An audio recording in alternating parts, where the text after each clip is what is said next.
Hello, and welcome back to the spookiest season of the year, ARKTOBER 2023.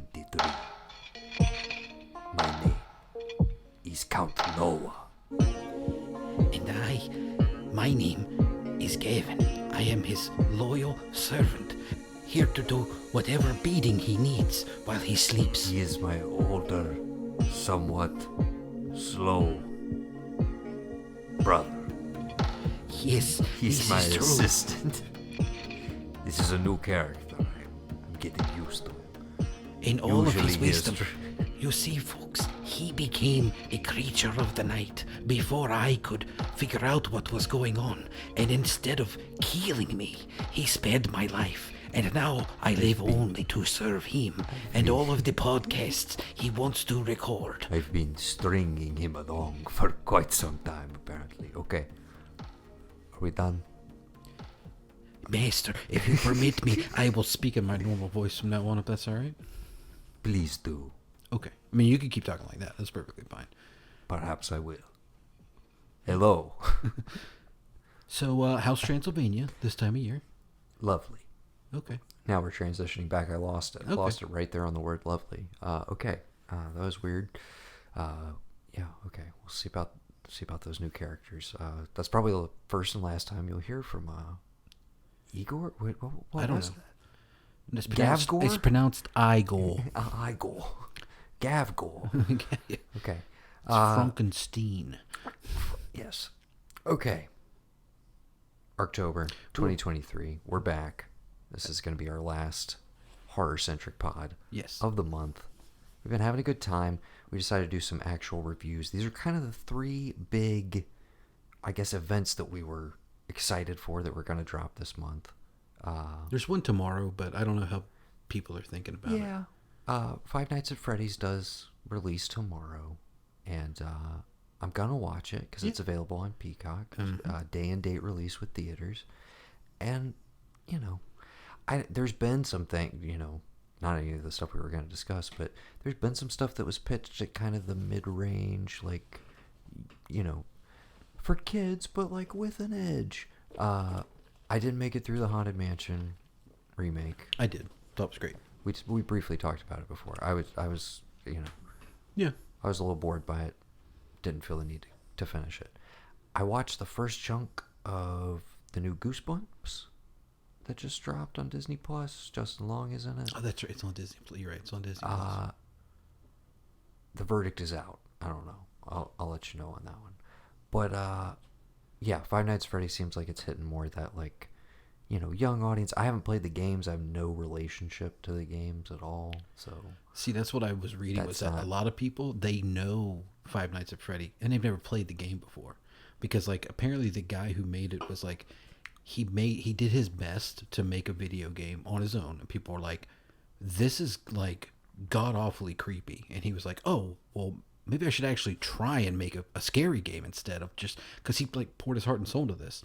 And I think it was like a Christian-based game or something. I don't know what it was. That's just what I read online. And so he actually tried with Five Nights at Freddy, and people were like, this is utterly terrifying. And I've watched people play it. I've never played it myself. Yeah, no, and I think it is one of those that, yeah, even if you haven't played it, it's You know one what of it the is. most watched, like, Right. watching reaction videos or playthroughs of it. So it's had this whole, like, light, and I know there's tons of sequels. And merch and stuff like Yeah, that. So, yeah. So, yeah, I'm gonna check it out. Yeah. We'll see what happens. I like was it Josh Hutcherson? He's one Yeah. of the Hunger Games boys. Mm-hmm. I like him well He's enough. a Zathura boy. Zathura, that's right. Yeah. So, I'm here for it. We'll give it a shot. It's on old Peacock. Was he in Peacock's the Red Dawn been, remake? I think he was. Yeah, He was. Didn't see, but I think he was. Peacock, on that note, I gotta say, I like their array of offerings. Let's when we get done with reviews and we're kind of just cycling through what we've watched, I want to have that conversation of who do you think thus far this month is like the one you would be like, Well, if I'm paying for one screaming service, like who would it be? While we're there, I guess we should open with it. Because over on Peacock, one of our reviews this evening is Suburban Screams. John Carpenter's Suburban Screams. neighbors. You will never look at your neighbors the same way again. That's the premise, anyways. Yeah. I don't know if it fully delayed, but are you okay with starting with that one? Yeah, we can do that. What'd you think? We came into this with the best of intentions, you know? Yeah. The most open of arms. Yeah. The highest of hopes. What'd you think? I like the one he directed. As the two co-hosts of the definitive John Carpenter retrospective podcast, Carpenter Revisited, what did you think of John Carpenter's Suburban Screams? Well, Noah, I have to say I like what he did with the one he directed, and I'm okay with him putting his name on it. I just hope he caught the bug again, and now he's like writing or possibly making another screenplay or another movie to direct himself. I don't know. I saw some behind the scenes bits where all he I want seemed to like say is, Big John, enjoy that check, buddy. Yeah. Enjoy that. I hope it cleared. Yeah. I hope it cleared. Yeah. This very much felt like I don't watch this sort of stuff, so I realize it's like this is a whole genre of show, like the IDTV, Discovery. Like, I get it. The structure exists, and it very much feels like, oh, Peacock's like, oh, this shit sells. Okay, yeah, we'll greenlight it. And then it felt like a series that was pretty much like made wholesale, like done and almost wrapped in a bow. And then they were like, hey, this is just kind of whatever, but like if we got a name, Right. If we got a name, and then after, and I don't know how that this is all speculation, but it very much feels like they just kind of came to like, hey John, we cut you a fat check and you put your name on it. You record one voiceover narration for the intro, and you and your son and your buddy get to do some music, and we call it a day. What do you think? You want to direct one, maybe? It's like we bring out, Storm King. Sandy can be a producer on it. Like, what do you think? And it's like, sure, yeah, fine, but I can't. Like, it bums me out though, because there's a certain amount of people who will watch this and not knowing how stuff is made are going to think like he directed every episode of this show, and are going to be like, well, this is not good, and that kind of bugs me. That bugs me. That level of his name being on it bugs me. But if you go into it knowing that he directed the last one, right, the Stalker one, and you look at that story, it's like a quintessential one of his. It's like, yeah, this guy stalked me, and like he's been harassing me forever, and I don't know if it's ever going to stop. And it's like you're just left. You're kind of, and some of them you are left on a downer note of like, okay, so was that really that? Was this story? Some of them, I will argue, a couple of them in the middle, like, was this really worth telling? Like, okay, I mean that one at least I can appreciate for like it.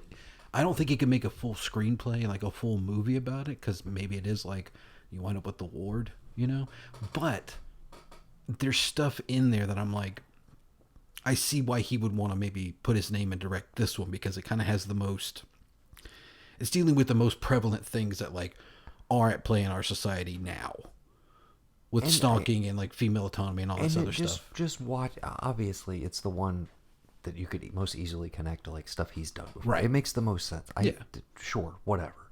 Let's jump back though to the beginning, because I throw this thing on, having seen the trailer, which the trailer was kind of like, all right, we'll see.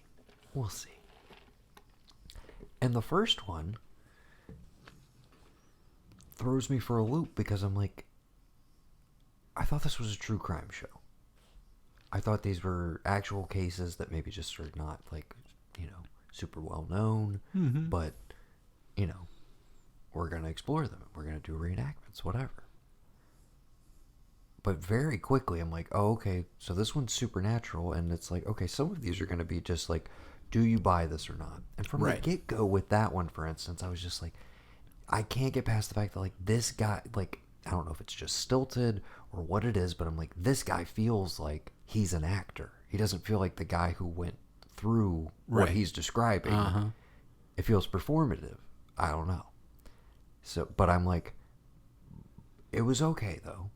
but even little details like, oh, I kept hearing the song that would repeat over and over again. I would hear it everywhere. And then you hear the song and you're like, it's some, shit they pulled off of Creative Commons on the internet or whatever. It's like royalty free.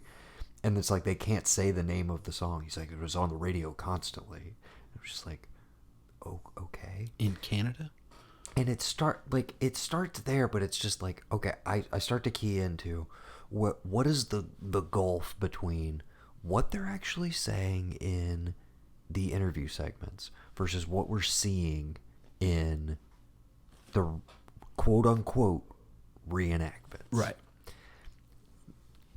First one is what it is. It does tie up with like, okay, well, there was a girl in town there was a body that was found. Mm-hmm. Okay. And whether he invented this whole backstory for it after the fact, who knows? Whatever. Okay. We move on to the second one.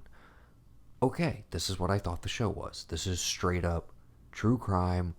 We know this guy. He was on the loose. He came back to help. Like, that one was, for me, the most effective overall. Yeah, definitely, yeah. And as cheesy as even some of the reenactments are in that one, in terms of the level of acting, etc., filmmaking, whatever, the sequence where he goes into the house and assaults the two old ladies was genuinely upsetting. Mm-hmm. Like, to the point, and I think it was so upsetting because of how kind of terrible the reenactments had been up to that point, where all of a sudden I was like, wait, this guy's too good at this. Like, all of a sudden this sequence is like, makes you linger and sit in it. He like bundles her up and then eventually like lights the room on fire. All of that stuff. It's like, that was really upsetting. That was effective. And I was like, nothing else in the rest of the series ever hit those heights in terms of like, oh, that happened. You reenacted it, mm-hmm. and that was genuinely upsetting. Yeah. Well, that to me, that story is the most that one, and then the Stalker one are the two most genuinely like realistic, like genuinely upsetting ones that we have. Because it's one of those where like, well, we'll get to the Stalker. I was trying to save John's for no. We can talk about that later. Okay. But the second one I thought pretty effective, so it kept me on the hook, essentially, where I was like, okay, we actually have newspaper reports of this. We have, like, actual news footage from the time. We have all the, like, local writers are the guys who are being interviewed. And to that effect, it's like, they sounded like newsmen. Like, they sounded like guys who, experienced these events and were talking about them. There wasn't that barrier to entry. Right. Beyond it, like, actually having, like, a lot of legitimate facts to back it up. It's like, this should actually happen. Never heard of this case before. Mm-hmm. Miramichi. Never heard of Miramichi before. Me neither. Okay.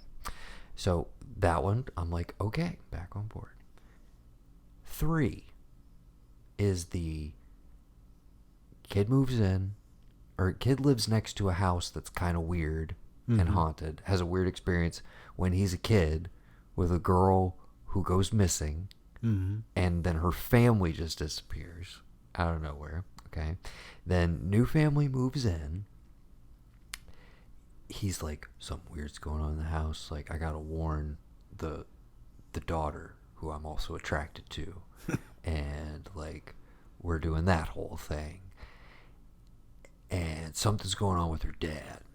Her dad's like, maybe kind of into hunting, but he's also a dentist. But the house is haunted, right? But no, the dad is weird. Okay, I don't know. I'm inside. I'm investigating. Oh, there's a lot of animals around here. Like, what the hell? All of a sudden, I'm in a chair. All of a sudden, touch my daughter again. I'll rip your dick off. Just like, what? I'm like, that's the kind of thing that it's just like, you say something that absurd because it's like, oh, well, that's like, that makes it more believable, right? Because nobody would say something that fucking ridiculous in that moment. Right. But you're also just like, I burst out laughing. And then basically it's crazy dentist dad, like, running around the house. Mom and daughter end up like, they're bloodied. They end up like running over to the neighbors. But then I can't remember anything for the next 3 days. And the family disappears. And there's no record of it whatsoever. Like, what are we talking about here? Right. And this guy's listed as a doctor. So I do a quick Google search, which takes me to a Reddit link for somebody who did the actual like legwork, and that guy doesn't exist. He's not a doctor. Like he does. There's no record. All of his links to his website like dead end. He has one like LinkedIn page with one image. It's just like who like if this dude was a legit doctor, there would be some record of like him receiving that doctorate. Like you'd be able to search his name. The fact that his friend, his childhood friend, his name was Mike Myers. One of the few times we get a last name. I was just like, what? Like, are you fucking kidding? Like, are you guys fucking with me or not? Did you like, take pictures are we having fun? Right. Or like, and that could have been like an interesting tension to the show. Like we're playing with reality and like what do people buy into and like all that sort of shit. But it's not. It's just a lot of like really, speculative first person narratives with exaggerated reenactments because they need to juice up stories that fundamentally are not there.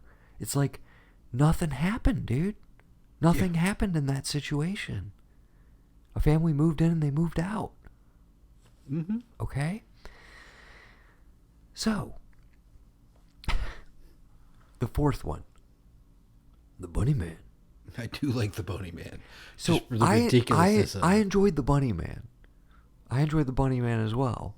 Even though the Bunny Man is, like, patently ridiculous. And everything covered in here is just, like, it's essentially them trying to have, like, their own Mothman. Right. A lot of people have had encounters with it. It's a Chupacabra-esque, Bigfoot-esque, whatever you want to call it. Here's the thing with the Bunny Man. Okay? At one point, they're like, and he was never caught. He was never apprehended. Gavin. Apprehended and caught. For what? What did he do? Attempted murder? Maybe? Attempted murder? When? They attacking do the people at the car? Okay, they do the reenactment where he reaches in and like grabs at a couple in a car, okay, and then they run off from him. You read the actual account of this. The dude says, "Guy was wearing a damn bunny mask, like a white bunny mask," and the woman is like, "No, you're like he had a weird collar on, but like you're misremembering, like you're fucking crazy, like no, you didn't get it right, whatever." And it's just that they saw him. It's not even like again, that's the reenactment takes it to this crazy level right. or whatever. And then the whole like, well, it was actually this piece of folklore from the early 1900s, and there was a bunny man, and he killed some children, and then they chased him to the train tracks, and all of that shit.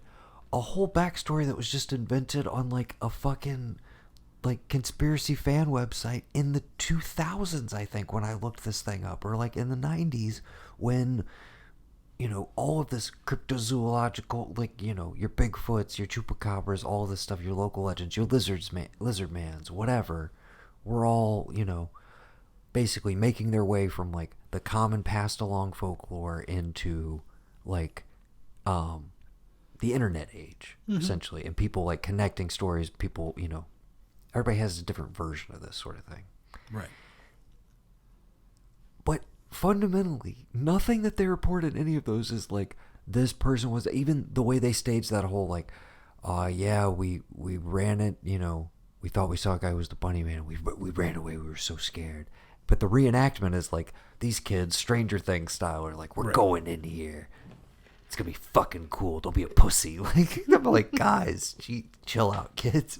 These kids are like so happy to be able to say fuck on camera. They're like so into it. I'm just like, this is not the vibe.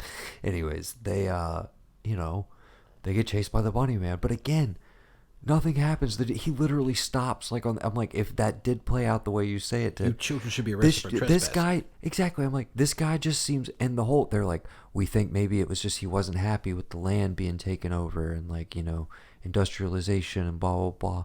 And I'm like, this guy seems like if he did exist, he was probably a mentally ill dude who like liked eating rabbits and like wanted to live off the land and like you probably should have just let him do it. He doesn't seem like he was actually causing anybody any harm. People were just freaked out by, like, dude's got a bunny mask on. Like, but clearly it was just like, you know, a dude who probably had some mental illness and, like, didn't actually physically harm anyone. Mm-hmm. Also, when you read the accounts, which I felt like it was weird that they didn't do this, he spoke. Like, in the scene where he's, like, trying to chop down those supports of mm-hmm. that new construction building or whatever, he says to the dude, like, if you come any closer, I'm going to cut you with this axe. He speaks to him out loud or whatever. And it's like, if you do that, it breaks the tension because it's like, yeah, it probably was just a dude who was, like, had some issues going on and was like, hey, don't fuck with me. Like, I'm out here doing my own thing. I like rabbits. Leave me the fuck alone. But he wasn't actively hunting anyone. No. Like, they happened to see him around town because it's like, he was the town weirdo.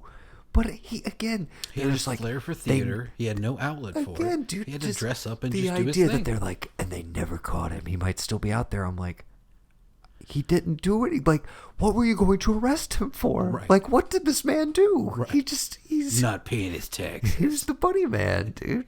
He's got 14 children he's never paid for. So I heard in my brief research on that one, so Lore, the Amazon series, which I never watched, I guess they did a bunny man thing. I think it's inherently a cool, like, visual and concept. It's a fun thing to play around with, but I'm like, yeah, but, like, there's no actual, like, murders linked to. There's no crime here. Yeah. It's just like, it's a town weirdo. Every town has a weirdo and a weird, like, legendary. We had Crybaby Bridge in Sumter. I don't even know what the, like, full. Where's that at? I don't know. Somewhere out in the wood. I don't know. I went out there a couple times. Crybaby Bridge. I don't know. I mean, I know the Lizard Man runs Bishopville. Like, you got to pay a toll if you want to cross through there. Yeah, we're from the rural South. Like, there's a lot of weird shit out here. Yeah. But, you know. Talk about the can man. Just up and down 521, 441, picking up cans. It's a nice old black gentleman. Great guy. Okay. But you could probably turn that into one. And no matter what. They never caught him. They never caught. Sometimes if you stand out on 441 at night, you can hear cans rumbling in a bag on the back of a bicycle. Is this spooky? Yeah. Is this some theater of the mind for you, baby? They said the last thing you hear is the popping of a top right before he gets you. Oh, yeah. God. Instead of the candy man, it's just the can man. Okay, now that's kind of eerie. If you just did it kind of like... alone in the middle of the night? Yeah. Just like, what the fuck is that? It's the can man. Yeah. We had Black Salem, too. Like a supposedly haunted church. I went out there a bunch with Mom. There is definitely a creepy church that I was taken out to at one point. Had giant columns on the front, little tiny cemetery in the back. I think that was because this was near wherever this Crybaby Bridge was. I'd have to ask the guys. I don't remember the lore of this place. Crybaby Bridge. I don't know, man. We have to look it up. But again, I feel like there's tons of small towns that have a Crybaby Bridge or the equivalent, or the bridge in this one. Anyways, well, the only reason why I ever went out and I ever gave any credence to, like, Salem Black River Church being haunted is because one night I took Mom out there, right? And it's a nice 75 degrees. You know, we're getting to, it's closer to Halloween. And I said, well, hey, we can just walk back here real quick because it's before they put the light up out there. So we open the cemetery gates and we start walking through. And as we get into the back, yes, it's shaded, but the sun is still out. But it just got increasingly colder to where Mom and I both like, we should have brought a jacket. I was like, I didn't think it was going to be this cold back here. It's like 75 out here. But, like, it dropped a good, more than, honestly, hand to God, more than it would have just being in the shade. It wasn't like, oh, no, it's like 70. It's like, no, it's more like 60 degrees in here, like a 15-degree drop from the front of that cemetery to the dead back where we were. And Mom and I were like, okay, should we go? I'm like, yeah, we should go. And both of us had this weird creepy feeling, and we had, like, you know, the intense drop and it being cold. Okay, Gavin, I'm going to stop you right there because clearly what you're trying to tell me is you and your mother, you were quite literally dragged from the woods across the wooded floor as if a force was pulling you, and it was chilling, and you were very scared. We barely made it out with our lives. That's more like it, right? Yeah. That's more kind of how exactly it what happened. happened. Okay, that's what we're going to go shoot, okay? All right. I hope you're all right with that. And we went back there, and guess what? And you know what? If you're not okay with it, it doesn't matter, because we're going to edit this in such a way where it's going to seem like you said that this is what happened, but you never actually said that this is what happened, okay? Fuck you. Fuck the audience. They're fucking dumb. They're dumb as dog shit. They'll buy any fucking thing we sell them. You think they're doing this for... They're a bunch of fucking rubes, I tell you. The screwballs have spoken.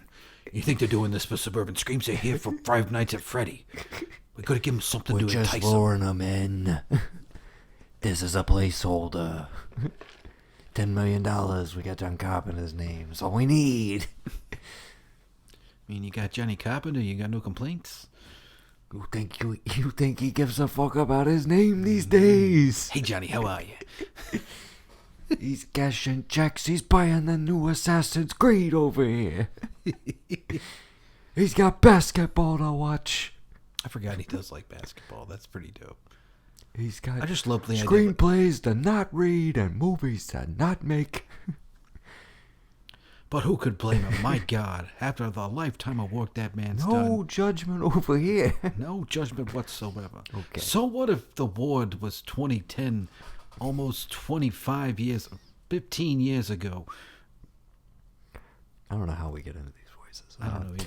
Okay, it's very easy to get out of them, though. You just gotta Just stop gotta come doing back to it. reality. Okay, so the fifth one is what I was alluding to, where, again, I think at the core of this is just like, it's sad. Like, lady wanted to move out of, shitty neighborhood in the inner city in DC, moves to the suburbs, and like, things just don't go her way.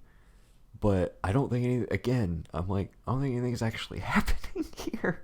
Like, You need to get off my land. like the whole neighborhood is haunted. Again, another thing where I'm just like, in the reenactments, you're showing us that your mother, the reason that she left is because she saw an old white man in a rocking chair from the 1600s saying, "You're not welcome here. You're not welcome here." And that's what made her want to leave.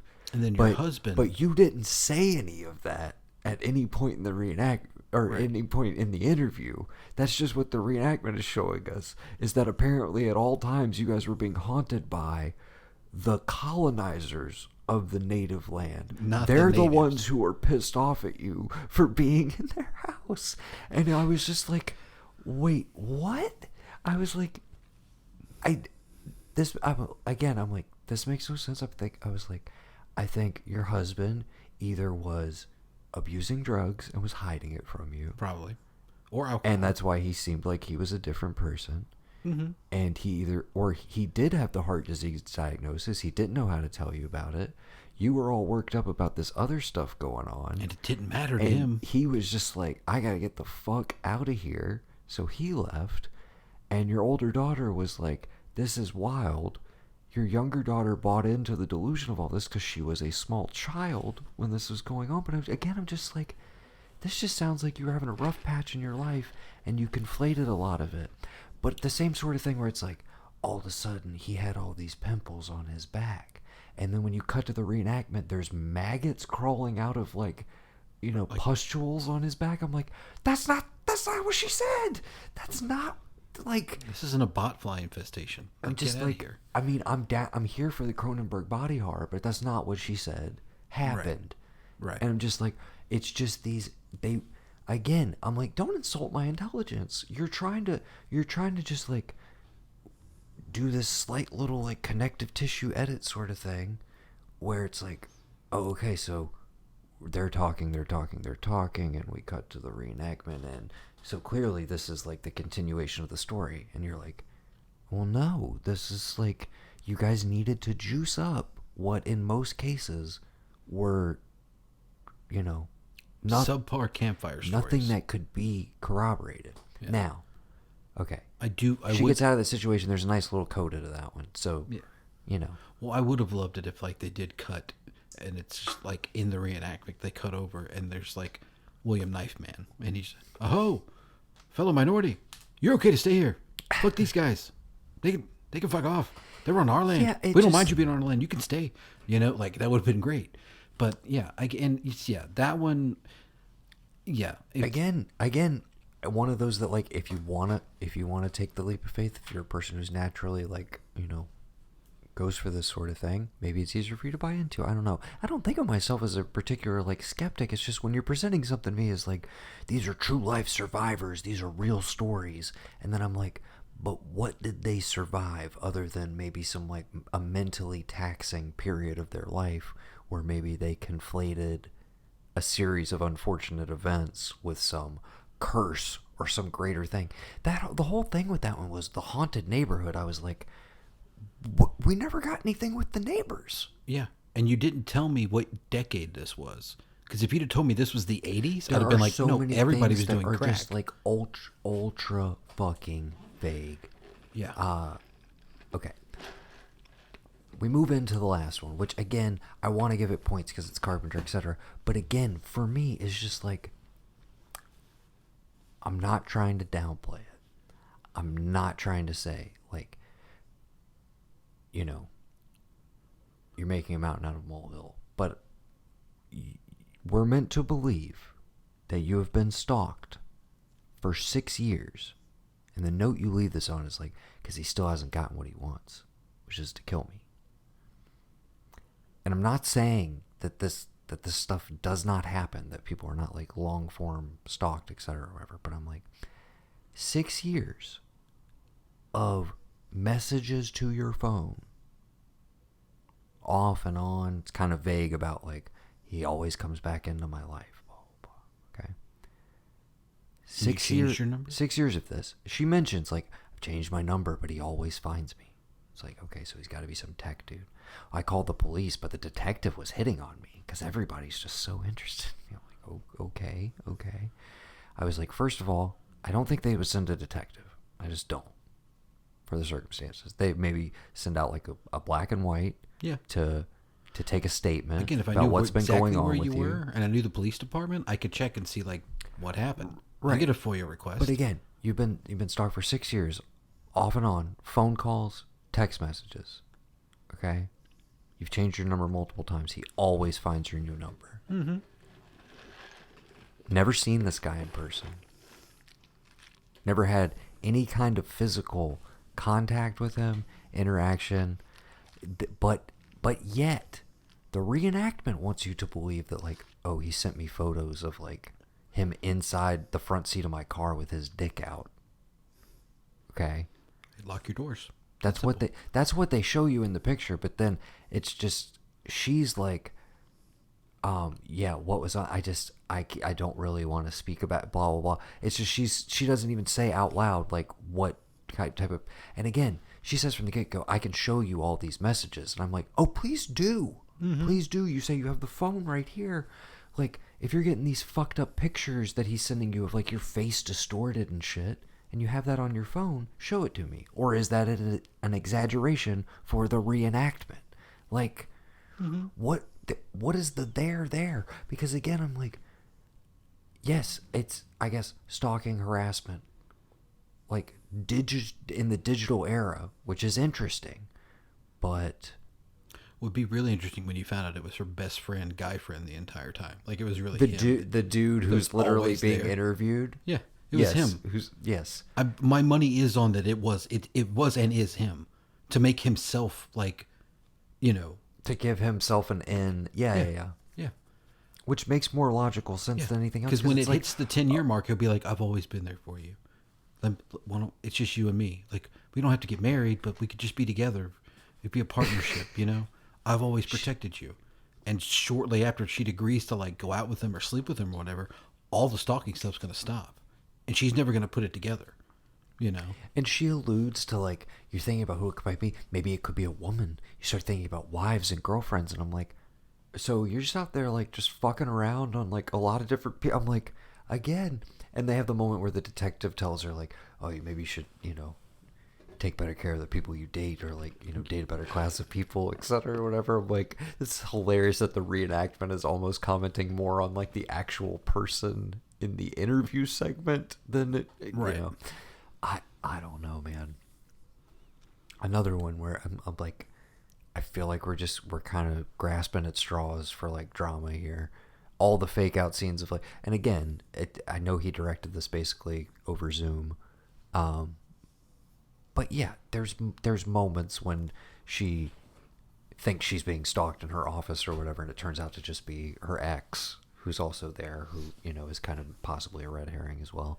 But there's moments where I'm like, okay, it's cool. And I liked the score throughout the whole series. It was just, yeah, I wanted you want him to be putting his name on like the HBO version of this show, not the Peacock half-assed version that we got, I think, personally. This was You think he owed Universal something? You think he like had a back catalog, some kind of deal somewhere he never No, went through? I mean, again, I would like to, I don't know if we'd ever get the, you know, I think politely in interviews, it's like, oh, yeah, you know,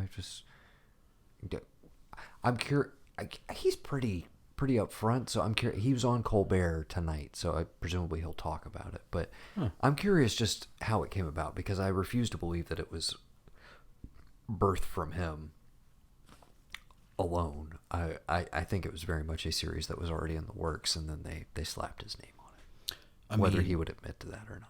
That's what I like to think in my own little head canon, though. Speaking of canon, you watched that Canon documentary, the same one I did, right? Yeah, Electric Boogaloo? Yeah. So they blatantly say in there, some of these movies were made to fail because like they owe people money and they had to write off cocaine debt and stuff, you know, yada yada yada. So there is still always that underlining thing for me in Hollywood is like sometimes you just got to make some shit because you need it to not make, you need a loss. Sometimes you got to make and not release Bad Girl just because. Right. You know, sometimes you got to make and not release Chuck Hank and the San Diego Twins because you got to write off because it's just too big. Yeah, it's too big. The world's not ready for it. Yeah. You know, that's what we need to make. We need to make a movie about like the apocalypse, and then two brothers find this movie, and Chuck Hank and the San Diego Twins, like finished but never got to be released, and so that's what they released to the world to show like the world people like what the world used to be like, and how great it was. You know, all of the world was just like gangs fighting or whatever. I don't know what's going on in the movie. I haven't seen it. It's been made apparently, haven't been released. We invented an entire post-apocalyptic society just off of the lost film Chuck Hank and the San Diego Twins. Like an entire society is built around what's represented in that movie that we still have not seen. Right. What we've seen in the trailer. Yeah. Yeah. That would be pretty dope. That would be like the most niche of niche movies. But if we put it out... But if we put it out before they released Chuck Hank... then we instantly made that movie a cult classic. Yes. Retroactively. Yes. Can't believe we invoked it again. This is truly a cursed episode. Okay.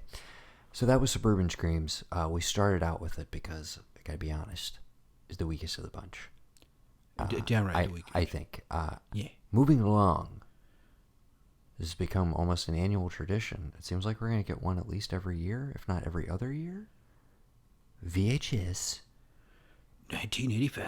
Or just 85. Yes. This one, of course, was released directly to Shudder. Which is great. And I'll take a new one every year. Yeah, I'm totally down. Apparently the next one, space. All space stuff. Which I think is cool. Yeah, totally. Theme it out. Okay, I'm just pulling up so we can get directors' names of the shorts, etc., etc. Okay, VHS 85. What? You want to just go segment by segment? Yeah. Okay. Well, I want to save the wraparound because, I want to save it. So I believe chronologically, we open with Mike P. Nelson's No Wake. Okay. Which I gotta say, I was kind of like, really? Yeah. This is what we're opening with? Mm-hmm. Like, what the heck? So Mike P. Nelson, I gotta say I have not seen any of his prior work, but he did the Wrong Turn reboot from 2021. I saw that that. I think was pretty well regarded. That was pretty good, actually. I enjoyed it. And then he also, in 2018, did a movie called The Domestics, which looks like a horror sci-fi action thriller. The Domestics. Released by Orion Classics. Let's get a plot description. In the weeks following an apocalyptic event, a husband and wife venture across the countryside inhabited by deadly factions in search of safety and must work together as they are pushed to the breaking point in order to survive. The poster looks very... Is that Kate Bosworth? You see the poster? Yeah. Pretty vibey. That is Kate Bosworth. All right. Is it? Yeah. Okay. I might have to check it out. Tyler Hoechlin from, I believe he's played Superman at some point. He is Superman now. Lance Reddick. Oh, okay. David Desmalchin. Dude, this might have to give this one a spin. I might go find this one soon. It looks like it's only buyable right now, unfortunately. That's fine. But, yeah, and maybe I'll give The Wrong Turn remake. So initially, No Wake, the first segment. Again, spoilers for all of this stuff. I mean, we just went through all of Suburban Screams. But yeah, spoilers for VHS 85. So No Wake is the one where they go out on the boat and then essentially, like, it's just a bunch of people getting gunned down. Right. And you're kind of like, what the hell was that? And then, but nobody actually died. And you're like, oh. No, a couple people died. A couple people did. The people who didn't get in the water. Right. And you're like, oh, okay. Oh, we're going to hunt this person down. And then we cut away from that. I'm kind of like, okay, intriguing, but like, that was weird. Okay. Yeah. Weird note to open with, but whatever. Let's see where this goes. So then, if I'm not mistaken, is God of Death next? No, it's, well, there's a, are you wanting to like keep the total copy prologue thing? That's what I like, said. The wraparound we're saving. Yeah, then God of Death is next year, right? Yeah, so God of Death, that was actually Saul Guerrero. This one I enjoyed in as much as I feel like it's her on a budget, like basically showing or stretching her legs. Like, here's what I could do with like a disaster movie sort of setup. It's a nice kind of like just effects driven one. But to me takes a little long for my taste to get to the payoff that you actually want, which is like, you know, the Mayan demon coming out and everything. So that chunk I really liked. You know, felt like it was a little long in the tooth to actually get there. I have not seen any of her movies, but I mainly know her from the 101 Scariest Movie Moments that Shudder just did, right? Where she provided a lot of like awesome commentary. But she did El Gigante from 2014, Into the Dark, and then she did that. She's not the one who did the. She do Bingo? Yeah, she did Bingo Hell. Bingo Hell. Yeah. I love that chick. She in Search of Darkness 3. She was all over that. Oh, she's in the third one of that as well. Yeah, she's but yeah, she's dope, man. So yeah, enjoyed that one. Not, you know, not like an absolute banger or anything. But then the next one was the TK No God. Yeah, that one was pretty fucking creepy. Which I enjoyed. That's the performance art one. Yeah. I know, I saw a lot of people. The fucking ending was great. That's what I was gonna say. A lot of people like hated on this one, or I saw this one as kind of derided as the worst of the bunch this time out. Hard disagree. Where I was just like, no, I loved the whole like we're doing a performance art thing on like, you know, oh, technology and like you gotta, you know, turn it off, all this different shit, and then the payoff. There is no God. I was like, oh no, there is. Yeah, the Trust payoff me. of her like fighting the digital demon, and I was just like, okay, this is cheesy, and it went from cheesy to like ridiculously awesome and amazing, like brutal practical effects. Yes, like very quickly, and I was like, that the payoff to that one was super fun. Oh yeah. I thoroughly enjoyed it. Yeah, so probably one of my favorites. I think then we move back into Ambrosia. Which ties in, which is the payoff to No Wake, which is basically, hey, the people who were killing off the characters in that one are part of a, refresh my memory. I'm sorry, it's been like a week or two. So it starts out and they're like at a family reunion. Somebody's got a Betamax BH, whatever it is, and a girl does, and they're getting everything ready. And basically, it's like this whole family reunion. Like they have to, like everybody in this family has to kill somebody. The 7. Yeah, you have to kill at least 7 people because they mark the trailer right that we see earlier. It's like marked in blood or whatever. Right. But yeah, they have to kill take their 7 victims or whatever. Right, with whatever. But of course, the catch is hers aren't dead or they're undead now. Mm-hmm. So she didn't actually hit her number. My favorite part of it is that like she goes outside at one point, and like there's little kids playing around with a water gun. Oh, the payoff! And they're they're shooting. They shoot her. She gets wet, and she's like, "Oh my god, what did she goes? Where'd you even get that?" It's like from those people. What people? The people in the Winnebago? What Winnebago? And you see the van from like, whatever. You see that driving off. And instantly in my head, I'm like, oh, fuck. Like they made, and I'm thinking like, why would they make, because you don't have the payoff that there has to be murders yet. You right. just see them. You're like, okay, wait a minute. This is tying back in. And they cut to back later where like somebody's come back in. It's like, I couldn't find them. I don't know where they went. Obviously. And she's like, okay, like obviously for whatever reason, she knows that like what she's about to do and show her family is like her killing these people. Yeah. And she thinks they're all dead, but she's internally like, fuck, I didn't get them all. Like somebody from there is still alive. So she starts showing this video to this room full of people about like, what's going on with her, whatever. And like, oh, these are the people I killed. And they're all like, this is so great. And then come out, we have you surrounded. Like, oh, fuck, the cops are here. And they instantly turn into like fucking... it's basically... Branch Davidians. Basically turns into the end of Red State, yeah. Yeah. And they're like, and the mom comes in, it's like, remember, shoot yourself in the face. You don't want to be taken alive. And so they do all this. And I love it because like, she kills the people. She waits as long as she can to kill a couple people and tries to shoot herself.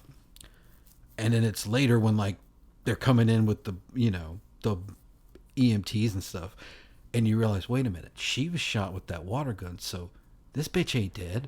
And she comes back to life, and you're like, oh yes, yeah. Now she's gonna get even worse because she's just gonna fucking spend the rest of her life in prison. Yes, completely taken away from you. It's such a fucking good payoff.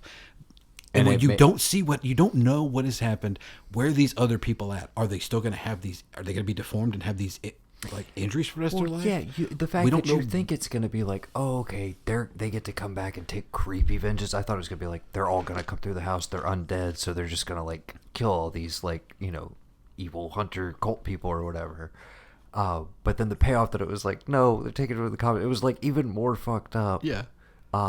Yes, very, very satisfying. Took the opening and the way they spaced it out within this one, I was like, one of the more. I don't think we've ever done. No, I don't think you've done that. We've done, we've done wraparounds where you build, but we haven't done a split segment essentially. So that was a nice way to play with the format. Yeah, I love it. The video, but and again, if you're. I appreciate that if you haven't been following along, the end of like the video reel of that one shows them filling up the little water gun with that water from the lake. So like, yeah. The casual person's like, huh? That may have not paid attention to like there was a Winnebago van thing in the first one. They do still spell it out for you pretty cleanly. Like, yeah, it would be super fucked up to kill these people, but what would be even worse is to like make them immortal. To do what she did to us, which is exactly what they say they're going to do. But yeah, that doesn't necessarily register the first time. They don't know. You're like, oh, they're going to go shoot her. Right. Hey, now we know that you can survive. So like, let's get some of this water. Yeah. And, go to town. So let's go ahead and just hit you're lucky when we get a new one of these if you get an all-timer. Right. And I think we got one. I think we arguably got two. Yeah. But the one I was most excited for, and I think the one that is hard to argue is not the highlight segment. They obviously place it there for a reason. Scott Derrickson's Dream Kill. Yes. Fucking ruled. I mean, what are you looking at? The writer who wrote it, because he's the guy that wrote Sinister, and he wrote Sinister 2. He was in Rules of Attraction, weirdly enough, but he wrote. He also wrote The Black Phone, which Derrickson directed. So I was just looking up the writer to see what else he had written. Oh, Robert Cargill, you're saying? Yeah. Yes. That's what I was looking up. He's his co-writer, right? That's his boy, right? Yeah. Yeah. It's his co-writer on all of this stuff, including Doctor Strange. Right. But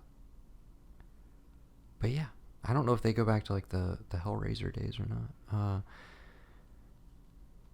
But anyways, yeah, it has basically the evolution, de-evolution, continuation of what everybody kind of loved and also hated about Sinister, which is like those absolutely terrifying tapes. Yeah. And we get those in this, and they're super fucking effective. Dude, I don't know. some of the they're bone chilling. He does this better than like pretty much anybody at this point. Yeah.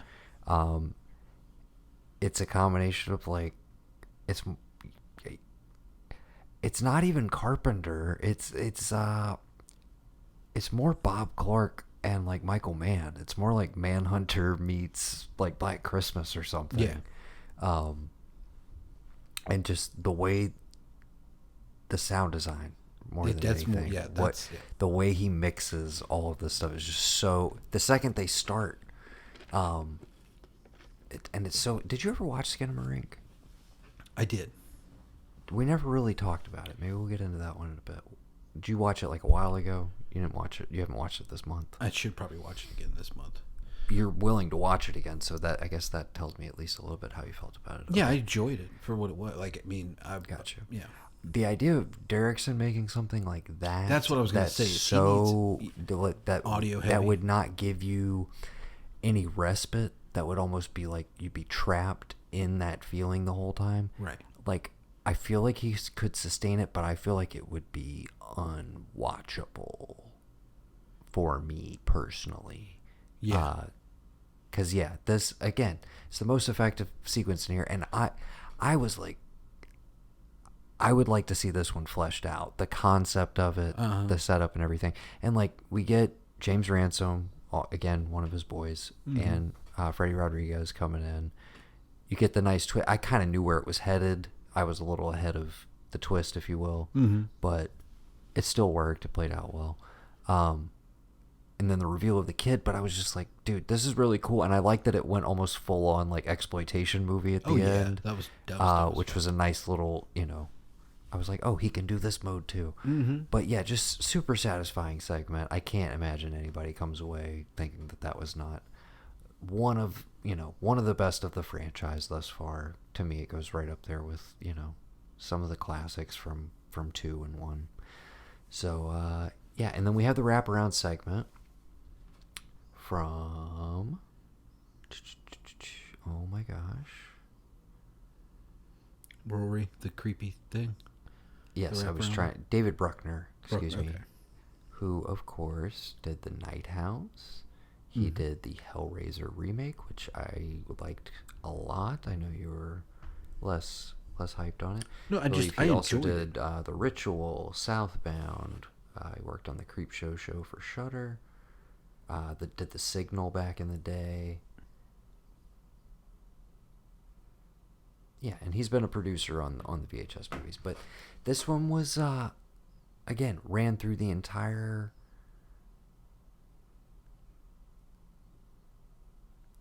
movie. Mm-hmm. And it's kind of a riff on The Thing. Kind of. Sort of. But like a little bit more of a comedic take on it. Definitely. And it's a long payoff, but I do always love the doctor or mad scientist who's like, goes beyond the pale and is so committed to its creation or like understanding the thing they're working on, like they can't see where it's all headed, even though everybody around them is telling them like, this is not looking good. This is not great. He just denies it up until the very end. I don't know. I always find that very satisfying for some reason. But the payoff of like, manipulating the corpses and doing the like jazzercise shit, like that was just a fun way to end it. And some cool like weird practical effects, and the whole aesthetic of this like evening news like feature that we're seeing. Right. And tapes that have never been released before. Yeah. Just very, very, very cool. I like the vibe. Yeah, those two were the highlights for me. I get that one, if you played it straight through, it would feel like very choppy, so it naturally works as the wraparound. But I think it's inarguably like the best wraparound since 1, right? Gotta be. Yeah. So overall, for me, huge improvement over 99. Yeah, way better than 99. I'll even say a little bit better than 94. I wasn't too thrilled with 94. I'd have to go back and kind of think through. I think each of those had like a segment. Right. But none of them come like anywhere close to Dreamkill to me. And yeah, none of them. I don't think I ever watched Viral. I think that's the only one. That's what I was gonna say. I think that's the only one. But there is probably one good one in there. You're like, holy fuck, that was great. Yeah, sure. I'd have to go back and look, but I could probably figure it out. This also reminds me that like Timo Tanjanto, I'm probably butchering that last name, who did my other 2 favorite segments. It's the cult one from VHS 2, which is like, I think inarguably the best segment of the entire franchise. You could debate it, but that's my favorite. It's up there with me next to the. I really like the Halloween party one, and they're all going out, and then it's like they got to save the girl from like the ritual thing, and it's like, oh no, those were the good guys. They were gonna like do their thing to kill her because she is like a malevolent witch, and she leaves them on the train tracks at the end. That's Ben Wheatley's, right? I think so. That's the Kill List guy. Yeah. That was brilliant. I thought that was great. Is that in 2? I don't know if it's in 2 or 1. I don't know. They all kind of blend together, honestly. They do, yeah. In a good way. I mean, I think 1 has pound for pound the best, like start to finish. There's not a ton of weak ones in the bunch. 2 maybe a little less so, but 2's highs are so high. Yeah, I think you really can't go wrong with either of those. And it does just remind me, I need to kind of like look and see what some of those people have gone on to do. Obviously, one of the segments, Kids vs. Aliens, was blown out earlier this year. That's on, I think you can watch it on Shudder now. But that was an outgrowth of the end segment of the first one. The guy who did Hobo with a Shotgun, etc. So yeah, but yeah, seems like it's headed in the right direction. Vincent and Moorhead have one on Viral that I think you would like. Oh, okay. I would definitely just go back to see and watch it just for that. Yeah. Absolutely. Because you don't really have any repeats of anybody from there, but still, and if I'm not mistaken, it's the one I remember the most that I being like, okay, that's probably like the one from VHS. Oh yeah, okay, it is. Okay.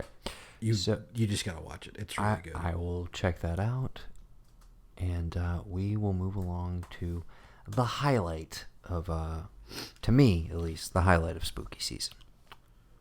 We got a new Mike Flanagan show. I have to ask you, Noah.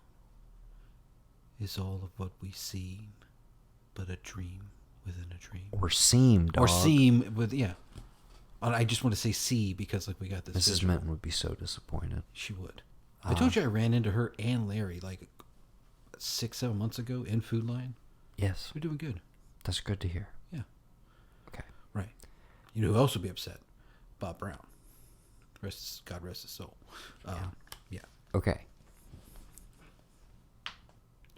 The fall of the House of Usher. Dude, speak. Please. Okay, yeah. Talk. The fall of the House of Usher. What'd you think? Probably my second favorite Flanagan. I think I'm right there with Midnight Mass is still the best he's ever been. Absolutely. Agreed. Television wise, we can debate film later on, but I would say probably Dr. Sleep. Because I don't know many other films he's made. Maybe I've seen them and I just don't know. But yes, for all these, because like I halfway got into like Hill House. Ouija 2, Electric Boogaloo. Yeah. Dope movie. I don't know why I waited so long to watch it. Okay. But yeah, it's the second one. He didn't do the first one, but he did Ouija 2, Origin of Evil, I believe. So good. It's a period piece, which I did not know going into it. It's got like some of his troupe. Henry Thomas is in it. Is good, man. Okay. It's good. Yeah. Well, no. That's the thing. Is like I was Hush, obviously. I talked about Hush. Hush was so fucking good, dude. I love that movie. Yeah. So yeah, okay, I've seen some of his stuff, but still, I'd say probably Doctor Sleep be my favorite movie of his thus far. Oh, Like, I'd agree. The first one, for sure. the first haunting thing he did, was it Bly Manor or was Haunting it of Hill House was the Okay, first I- one I- of the Netflix run. I was like in and out, paying attention every couple episodes because like Bex was watching it, and I don't think we watched it around Halloween. I think she just had it on at some point, so I didn't really equate that. And then Bly Manor comes around. I'm like, oh wait, is this like? And I ask her, I'm like, is this like the people who did the Hill House? When she's like, well, some people are in it, some people aren't. Again, Mike Flanagan's not on my radar at this point, right? Right. Okay, so then we move into after that's what, Midnight Mass. After Bly Manor? Yeah, because it's Bly Yes. Manor, Midnight Mass, the Midnight Club. Was that his thing last year? Yeah. I didn't see that one. That might be great. I don't know. I haven't seen it. That's good. But like Midnight Mass comes out and I'm on board, and all of a sudden I gotta find out who this Flanagan dude is, you know? Right. And like I start to realize like, oh shit, like okay, this guy's like, this dude's the real deal. And then I start seeing him in like docs and stuff, and I'm like, that is not what I expected. I expect not the vibe you necessarily. he's get totally from his Rob movie. Reiner, dude. Like he's got a Right. full on Rob Reiner, I make dope shit vibe. But like I'm a horror god, but you could come up to me in the grocery store, and it's like I made The Princess Bride too. You know, it's like one of those things. You're like, I'm waiting to find and that. weirdly, like the Rob Reiner comp, and I honestly, I feel like a lot of Frank Darabont in him as well. But it's like, it's the thinking man's horror. It's the reason I like Stephen King is because I like the themes and the characters, not Right. necessarily all the wild, crazy plot shit. But yeah, and that's kind of been. I mean, you teased it in our previous episode, but it's like, to my mind, like he is the dude, the definitive horror dude, because Yeah. it's like people wanted to peg Robert Eggers with that right after The Witch, and he made 2 movies almost immediately to be like, I do other things. I'm not just the horror guy. But now he's I'm the making history guy. He's the history guy. Now he's making Nosferatu. He's So what are you gonna do? He's just the And history. then- He's the history guy. And then Ari Give him Aster, that. same thing. 2 horror movies out of the gate. They want to peg him as like, it's you. You're the guy. You're the new voice of horror. He's like, yeah, I'm gonna make Bo Was Afraid, nightmare comedy, different thing, change it up. Jordan Peele, you're the horror guy. You're the horror guy. Get Out, Us. He's like, all right, I'm gonna make but like I'm doing like sci-fi, action, summer, spectacle, like with horror elements, but like I'm not just horror, dude. I do different stuff. But Flanagan has been like committed to the genre. Yeah. 100%, basically all of his professional career. Yeah. I don't think there's been a single like thing that doesn't work within the genre, but he's always trying to elevate, but not in the way that makes a lot of people cringe, not in the elevated horror sense of the word. You know what I mean? Wasn't there a joke about elevated horror in House of Usher? Possibly. There was you might find this crazy. There was a lot of content in these 8 episodes. They were very dense. Yeah, there's a lot of dialogue. So almost I'm sure like a lot of the source material. I'm sure some it of those probably short came up at stories some point. are pretty fucking like layered, and they got a lot of shit in them. I also don't know, like, we're in October. You could have rewatched Scream 5 or 6, No. both of which I'm sure refer to elevated horror. at They were some making point. a specific joke about something that exists, and I thought, haha, that's funny. This is him making a comment on elevated horror. Right. So it had to be in that. It was in that show. I know somewhere. Gotcha. But he very much has established, like, his own style and approach to, like, he has his own brand at this point. Yeah. And it's very interesting that this is the final nail in the Netflix coffin, if you will. His exclusivity deal is done with them. I think there was a little bit of bad blood over however things went with Midnight Club. I don't know. Because I think that was meant to be multiple seasons. It definitely feels that way because you're like maybe 2 episodes from the finale, and you're kind of like, well, I could see a trajectory where we get a satisfying end to this, and then you're like 1 episode away from the finale, and you're like, yeah, I don't think we're gonna get that. I think this is gonna like, and then they unceremoniously canceled it. He kind of released like a here's what would have happened thing. Anyways, I think Usher was already set up, and now he is moved over to Amazon. So I think all future projects will be through them. But I think we're going to get some maybe standalone movies in addition to series, which will be like maybe even like theatrical releases, because they do produce a lot of like, you know, I don't know, but stuff that'll be exclusive on there. One other note. I don't know how much you know about the backstory of the production. It's just because I was semi-aware of this one. Do you know who was originally supposed to play Roger Usher? Frank Langella. Okay. And I don't know if you remember. I can't even remember what the details were, but he did something on set. Whoa, wait. Wait. I was right? Yeah. Dude, I swear to God, I pulled Frank Langella out of nowhere because you said something about the box. It's the next box. I had no idea Frank Langella was even attached to that shit, dude. He was originally supposed to play Roger Usher. I don't know how far into production, but apparently, and let me look. I don't want to. What did the old man say that upset everybody? I can't remember what this one was. It's either. I need to look it up. Yeah, please do. Vamp in the meantime. But I say that to say, Bruce Greenwood. Can you imagine anyone playing that role? No, sir. Than Sir Bruce Greenwood. Yes, no. We're putting a Sir on his name now. He's not even British. I don't give a shit. He has to win the best actor in a limited series for this.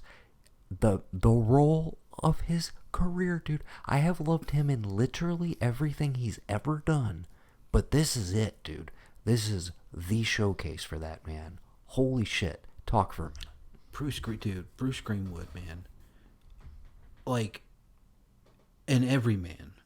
Like, I think I first remember him from Father's Day. But the one that I really remember him in, the one where I'm like, this dude's something different, is Disturbing Behavior. Science is God. It's fine. There'll be another town, like, you know, just all this different shit. But, like, it blows my mind. Now that we're, you know, that you're looking it up, it does blow my mind. One, that I was able to pull Frank Langella out of nowhere. I don't know why. I know why that name was in my head, but, like, I don't know why I just spit that out of all people. But you're right. Like, I cannot think of a single other person. I would be, if I had to choose, I could see maybe, if you had to push come to shove it, was it Timothy Hutton? Wasn't he in one of them? Like The Haunting of Hill House? Like, maybe him, you know, like coming back for it possibly. But I can't think of any other actor, like, that I could see in that role that it works. Again, we just saw him in it, so maybe Brian Cox, because we just saw that. But, like, I don't think he goes to the same, like, that one, that's pigeonholing. 2, I don't think he goes to the same, but, like, the way that he breaks down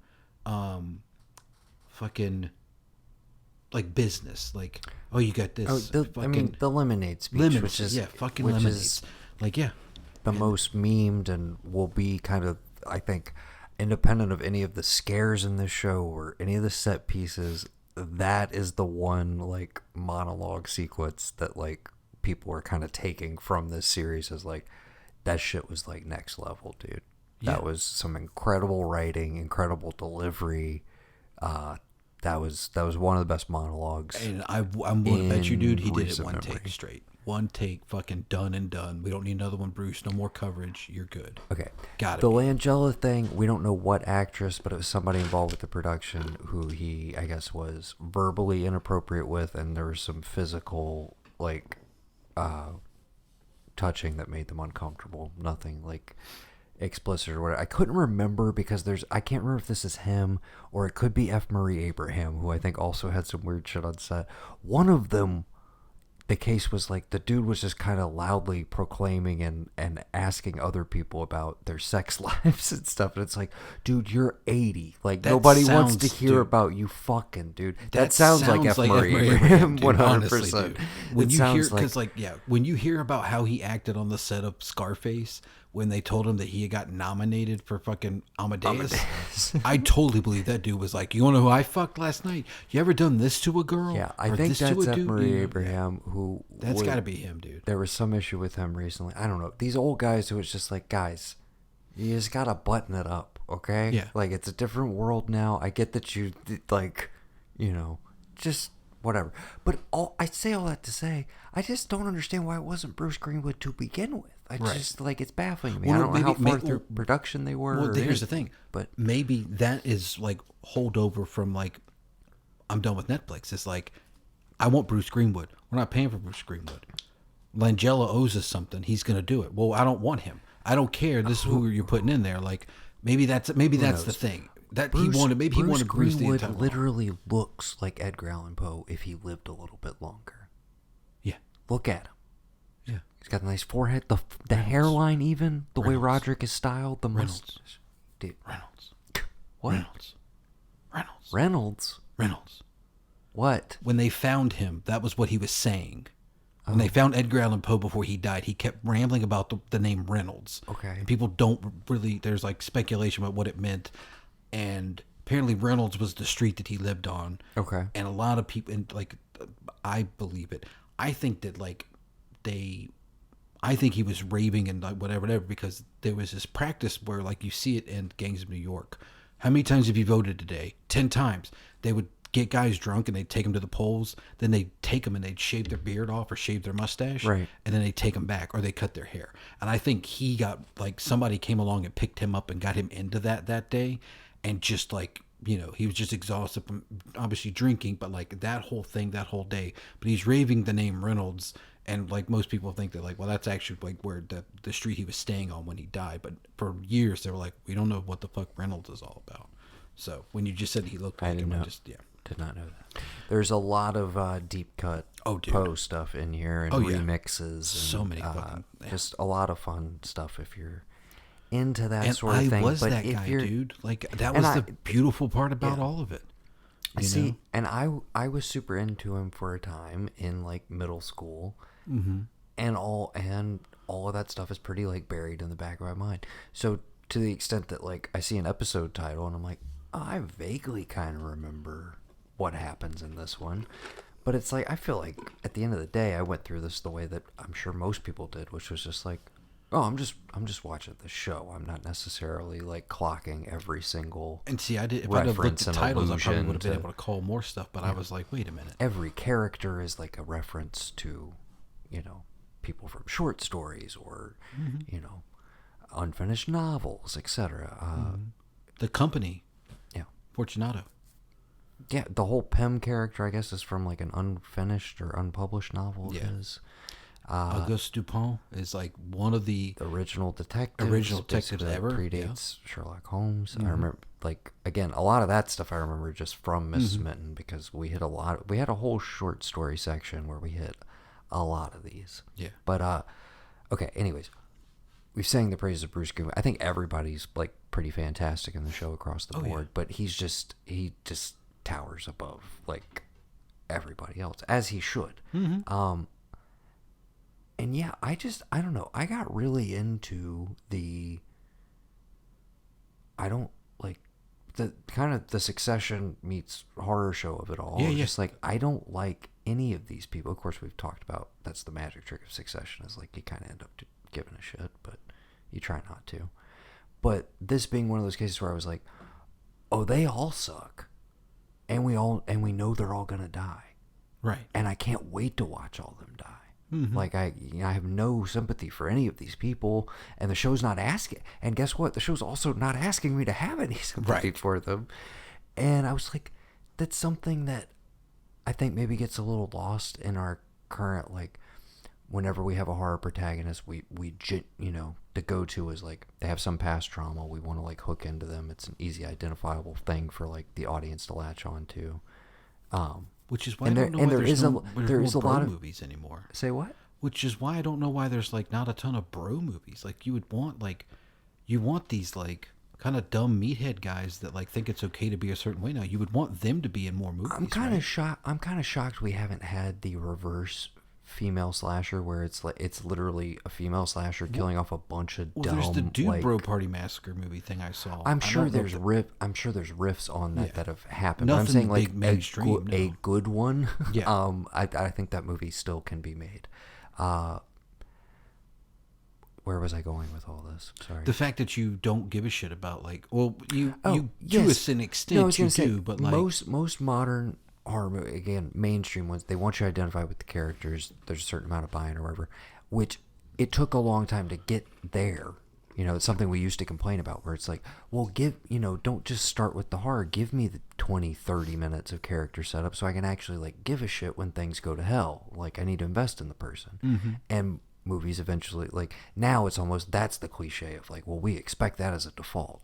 So it was kind of refreshing where I was like, oh yeah, forget that.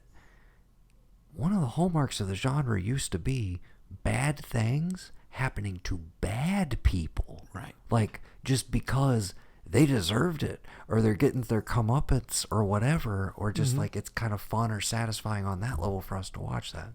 But even within that, we know from the get-go, they're all going to die.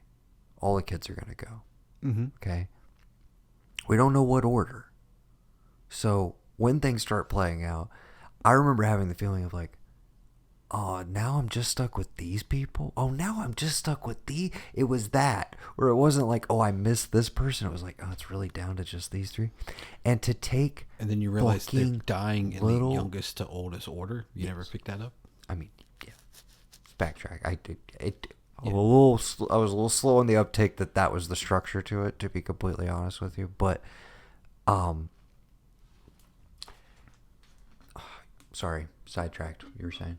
No, I mean, as somebody who like, I was trying to point out as many references as I could, and so when they like, oh yeah, they make fun of her facility, they call it the Rue morgue. Rue morgue. Like, oh, okay. I know what's gonna happen there. The unlikability of the characters. Sorry. To continue that through, where I was like, you know who I hate the most? From the get-go, pretty much, you know who I hate the most? Fucking smarmy, greasy-ass Henry Thomas. Yes. With his fucking ponytail, and like, you know, it's not too far into the series before he's just like, he's coked up, and I'm just like, I see where this is heading or whatever. And the fact that he's the one who makes it the longest, I was like, you're just like, I'm just like, I want to see him go. I want to see him go. Why is he still around? Yeah. Why is he doing this to his wife? Oh my God, Lenore, she's stuck in all this, all of that. But you know what? It was really satisfying to make him the last one to go, just for that Pit and the Pendulum sequence of like, you can feel this. You're gonna experience everything, but you can't move. You can't do anything about it. Yeah, and to frame it in like, fuck you, dude. Yes, dude.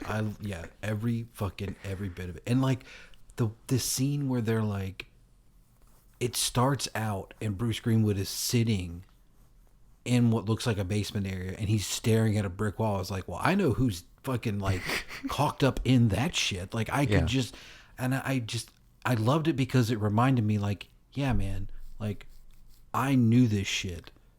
I loved this shit when I was like a goth kid. And I kept it in my mind, and I can still call back to it.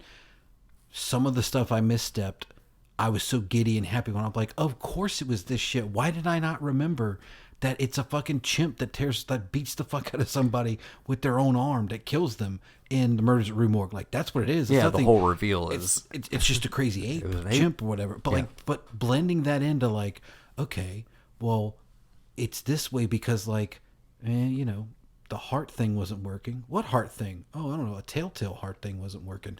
And so they got a lot of adrenaline. And I'm like, okay. And honestly, dude, it wasn't until like she kept me like, do you hear that shit? I'm like, oh, fuck, dude. Is the name of this episode The Telltale Heart?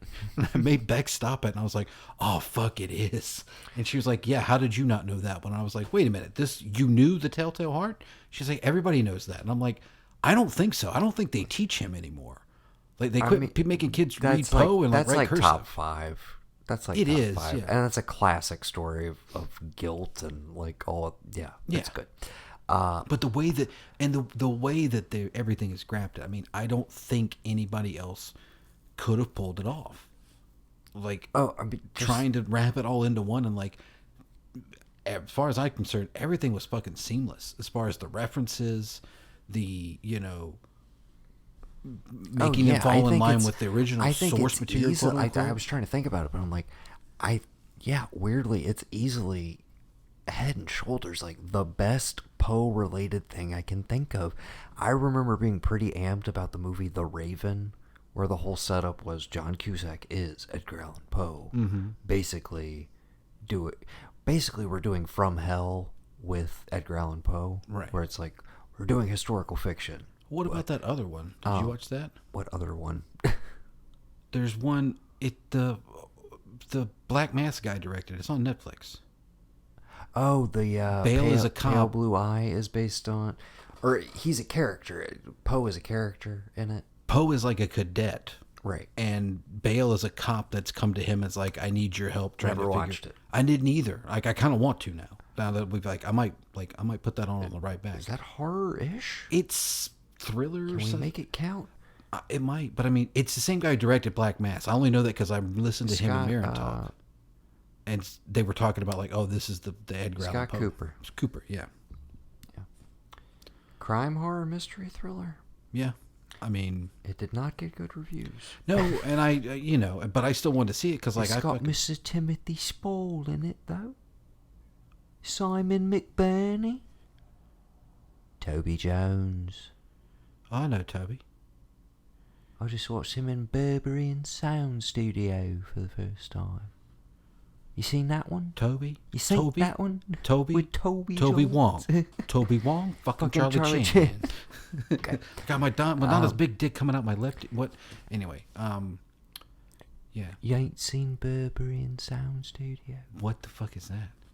It's about a sound engineer who goes to work on an Italian film, and he thinks it's like, like a classy foreign picture. But really it's a giallo and nobody told him. And then he's kind of like, these murders look kind of realistic, right? Maybe these murders is happening, or maybe it's just in my head. I'm Toby Jones. I'm a sound guy. You don't see any of the movie. That's the catch. That's the hook. It's just the sound. He just hears the sound from the movie, but we never see the picture. Toby Jones, Berberian Sound Studio. It was alright. It's on AMC+. Who's Toby Jones? What's he look like? He was the other Capote. Oh, Does that help? No, he's Mr. Does that help? No, mate. This man. No, mate. You know this man. His name is David Pilcher. He saves us all and takes us to the future. In Wayward Pines. Who could forget the indelible performance? It's not even in his top 4, mate. Is he? What's his top 4? Captain America. Yes. As Dr. Amenzola. But where will I sit? Not a scratch, Doctor. Not a scratch. Okay, you got 1 of 4. What are the other 3? The other Capote movie? Yeah, und ja? No. Infamous is what it was called. No, that's not the movie though. It's a franchise picture. We talked about it earlier, and I'm losing the accent in relation to Five Nights at Freddy's. I'll get it back. Hold on. I'm curious. What franchise film? Insidious? The Hunger Games. He was Claudius Templeton. How could you forget? How could you forget Mr. Toby Jones as Claudius Templeton? I am a Maze Runner fan. I am not Is it Templeton or is it some weird ass? It's cut off on IMDb. I gotta see if it's weirder than I thought it was. Hold on. But you see, brother, I am a Maze Runner fan. I am not a Hunger Games fan. Okay, it's not Templeton. Can you tell me what the rest of the name is? No idea. I've never seen this movie. Well, of course, he's Claudius Templesmith. Templesmith. Mr. Toby Jones is Claudius Templesmith in the Hunger Games franchise. All right. Okay. Number the next 3. one you'll never get, but he does play a character named Waddington. Waddington. The Painted Veil. I was just going to say that. And finally, he's Percy Eliane in Tinker. Tinker. Soldier. Spy.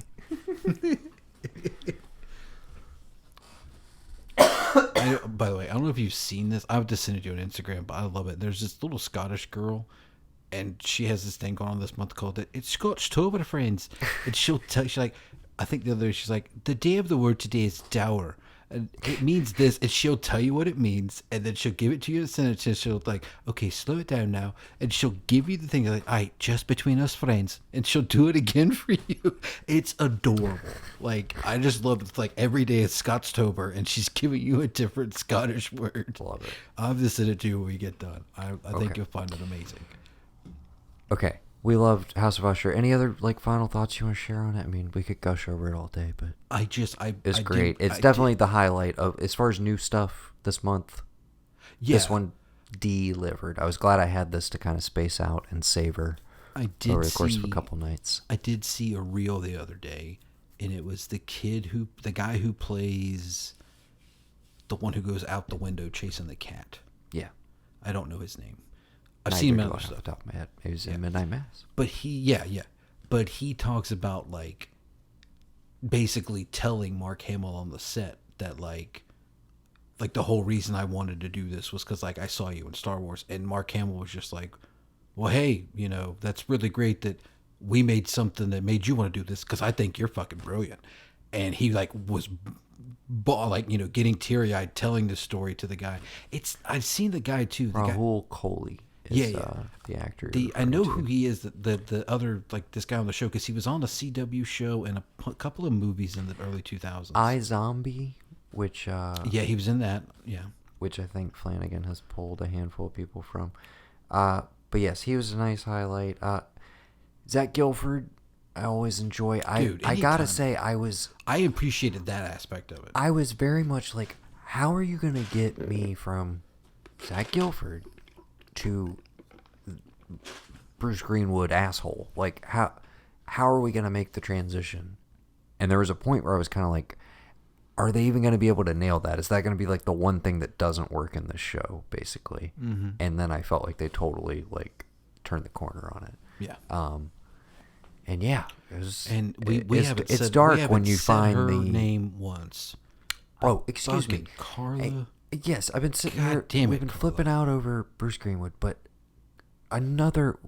he just keeps giving her these incredible roles, and she keeps absolutely crushing them. But I think I love the shades she gets to play as the mom in Hill House. Mm-hmm. And it's one of that's a cliche of the genre at this point. Mm-hmm. The mom that gets taken over or turns evil or turns on her kids or whatever. Yeah. I think that along with like Toni Collette and Hereditary are like the two most iconic versions of that at this point. But yeah, this is one of those. I was like, you very early on are like, well, she's death or something like it. I don't know. She's cool as hell. Well, you're just like, if you change the name Verna, it does spell Raven. She's the Raven. Yes. Yeah. Okay. Maybe. Yeah. So from the get-go, though, you're just like, oh, I see what this is, and she's just, it's a delicious performance. It's one of those where you're just like, oh, she's just crushing this. She's like making you hang on every word. She's so like the adaptability of what she is in every one of them's life. She's evil, and she's so like deliciously evil, but she's doing it to people that again, I'm like, yeah, make it worse. It's like, dude, the whole, of course, me, I got fucking 3 cats. I wasn't a huge fan of the Black Cat episode. Yeah. But when I realized it was like, oh, it's your roommate, your boyfriend cares about the cat. You're kind of indifferent to it. I'm like, fuck you, dude. And when he may or may not have killed him in a, fit of rage or drugged out night or whatever, they make you look at that or whatever. I'm just like, all right. He gots to go. Right. And then the way that they ultimately do it, dude, with him swinging off the balcony and oh my God, the fall. I feel like I haven't seen it in anything else. Maybe another movie has done it, but you're expecting the classic, like, oh, he's gonna go, onto the hood of the car, like always happens in these shots. But it's like, no, in a high rise, like, you would not get the distance. Nope. You would plummet, like, very quick. The fact that he misses the car and goes straight into the pavement, I laughed so hard. Yeah, and the fact that he didn't, like, get slammed back into the wall is amazing. Yes, the buttons on every episode of just, like, crazy fucking death, and then, boom, hammer drop of the title card. Oh, yeah, dude, I love that. That was probably my favorite. The end of episode 2... which is our first, like, death set piece or whatever with Prospero. Yeah. Where I was just like, oh, it's this kind of show. I was like, oh, okay. That was... And see, that's the only one that I couldn't remember any connection to. That one to me was just kind of a fun wordplay of, like, the Mask of the Red Death. Because that's what it is. Right. Yeah, but it's just... we melted your fucking skin. I don't think that's what the Mask of the Red Death is, as I remember. Because what I'm thinking is, like, I can't remember if in there was something about the Red Death, the plague, your skin would get boily and all that. I'm sure that's and they just amped that up with the whole... And, of course, because you're like, what the fuck? Well, the How fact did this happen? And the fact that that's the payoff, because you're thinking, oh, she put this there. Like, whatever entity she is, like, she engineered this. She made everybody leave. She put whatever in the pipes. It's like... But then Greenwood explains to you, he's like, no, I did it. No, like, it was all his fault. Just like everything. Again, the whole concept of a guy who is told, like, all your progeny, like, you guys will have a couple good years, like a couple great decades, but all of them are going to die. And he just, like, he can't help himself. He just keeps fucking people. Right. He's just like, dude, what a piece of shit. Yeah. And then you start thinking about these old fucks that are, like, in their 80s and, like, run the fucking world, and that's exactly the setup where you're just grabbing like, ass. Do you need all things people don't like? Do you need all these kids? Do you need all this money? Do you need all of this anything? It'll never be enough. Yeah, a great, just a great fucking series, dude. I loved it. He nailed it. We love Flanagan. Yeah, dude. Flanagan is like, Any closing, like, shout outs you want to hit people with, like big recommends? That's definitely, I mean, as far as series go, that's the one to do. And obviously, if you never caught Midnight Mass, which we raved about a lot of last year, I highly recommend you go back and do that. Those are definitely, and along with Haunting Hill House, those are the top 3. But not a bad one in the bunch. Even Bly Manor, which I think kind of runs out of steam in the back half, which more felt just like a result of it being just a little too long. It could have used a tighter edit. Still a really strong show. And I recommend to you that you actually do go and check out Midnight Club. I don't know if you ever read any of those books when we were younger, but Midnight Club. Cool setup. It's, kids in a cancer ward, essentially, that share scary stories to, like, pass the time. And they always meet at midnight. Yeah, and just an ending note about this. I do think that it is interesting that, like, yes, the overall story is the like, I buried her prematurely, fall of the House of Usher. But I think it is very interesting to note when you're talking about all this money, and, like, you hear this whole speech about, like, lemonade and whatnot, and that, like, the guy that this all came from probably died with, like, 50 cents to his name, you know? Like, not celebrated in his time at all. Yeah. Disputes about money, like, with his foster father, all this other stuff. So it's one of those where, like, if you didn't know anything about Edgar Allan Poe, you're like, maybe I would check this dude out. Maybe okay, well, it looks like all these, let me go, wait a minute, this is a story? Oh, well, how does the story match up to the episode? Let me read it, right?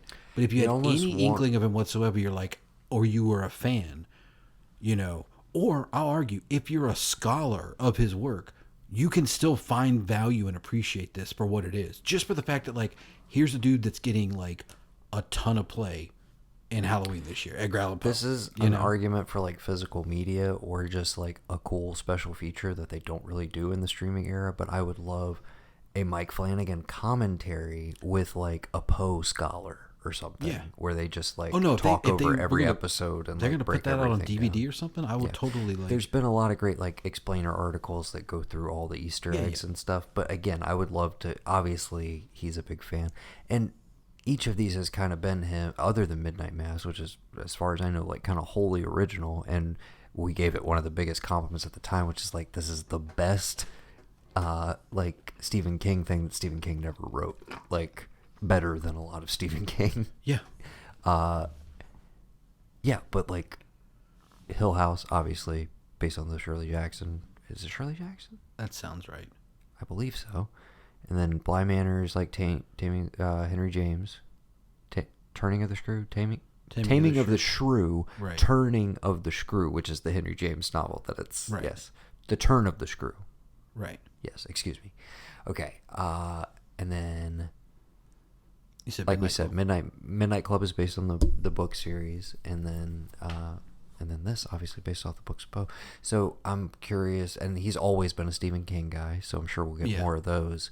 But I'm trying to think. I'm like, what are the other? He's never touched. Tune in when Mike Flanagan decides to do all of Dean Koontz's suspenseful thrillers. Well, that I don't. Noah, do you like Homer's The Iliad? No. Well, Mike Flanagan has a great take.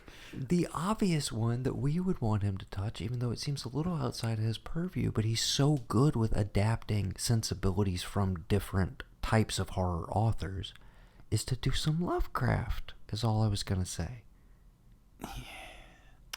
I would be curious. It's not a natural fit, but it's an interesting one. Yeah.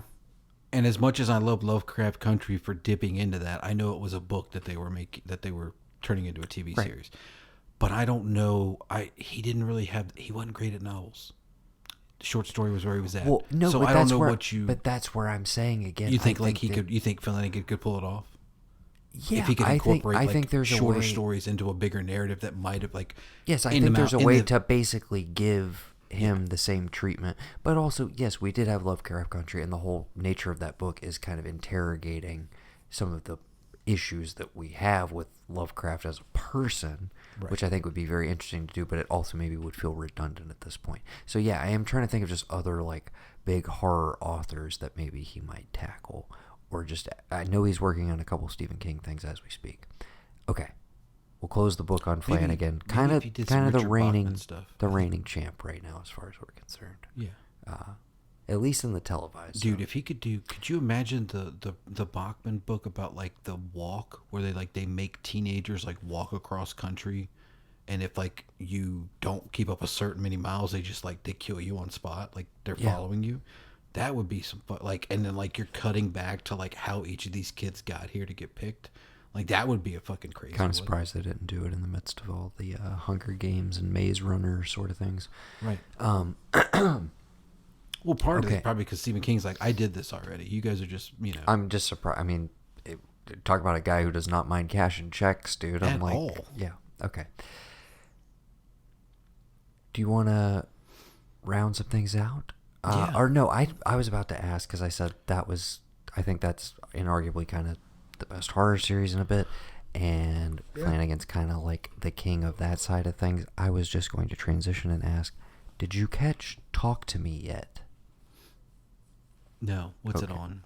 It's still a rental only at this point. Okay. I was just curious, but what's the other one you? What's the one we were talking about last time on Mayfield's list about like See No Evil, Speak No Evil, Speak No Evil? What? Yeah, it's on Shudder. Which one is that? Which one is it? Like, what happens in that? It is, without spoiling things. It's like the family. Family goes on vacation goes to the home of a family they met while on vacation. Right. Like vacation friends. Now we're actually meeting outside of that. And then kind of it's ringing a bell. Yeah. Okay, I don't want to spoil it for the audience, but yes, basically. Because I feel like I started that, but I didn't get to the turn, and like I didn't bother going back to watch it. But that's on Shudder too. Oh, okay, you haven't. Okay. I want to revisit. It is on Shudder. Yes. And is it a foreign film? Does it have subtitles? Yes, it does. Okay, that's how I knew. I don't ever need to start them after 10 o'clock. I can't stay awake. It is tough to read after 10. No, I'm the same way. That is, I will usually, I usually will not start anything that needs to be read after 10 o'clock. Okay, I'm just gonna breeze through. I think last time I left off around Zodiac. I already talked about Berberian Sound Studio, which is kind of a light recommend. Rewatched Pearl, which always good. Huge fan of that film. Really held up on a rewatch. Cannot wait for Maxine, which we finally get next year. Revisited the Fright Night remake from 2011. That was quite a fun time. Always a good One of the best remakes in recent memory, with the late great Anton Yelchin, Imogen Poots, and Colin Farrell. And Toni Collette, dude. Yeah. And Christopher Mintz-Plasse. Just, you know. And Mr. David Tennant. The thing I forgot, because I've only seen it once, I think, prior to this. This was only my second rewatch. Mm-hmm. Seen the original a handful of times.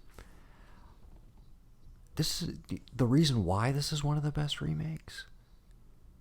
I totally forgot. It's like it dispenses with all the things that you would be like, oh, okay, are we really gonna do this again? Like, are we really gonna have nobody believes him and blah blah blah? Mm-hmm. But the idea that like, no, like 15 to 20 minutes in, McLovin is like, yo, dude, your neighbor's a vampire. I've been tracking him for days. Like, right. Here's what's going on. And you're very quickly like, oh, okay, this is the setup and these are the stakes. Like, right.